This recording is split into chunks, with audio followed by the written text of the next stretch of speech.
This was a super tense situation in a flooded cave.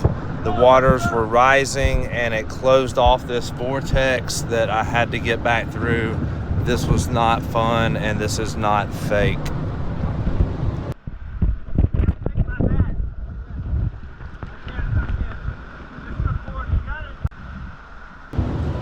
When my legs went into the hole, the water in the pool filled up around my head and pressed my chest and torso into the rock where I could not move. Wes, go back up. Go back up if you got to.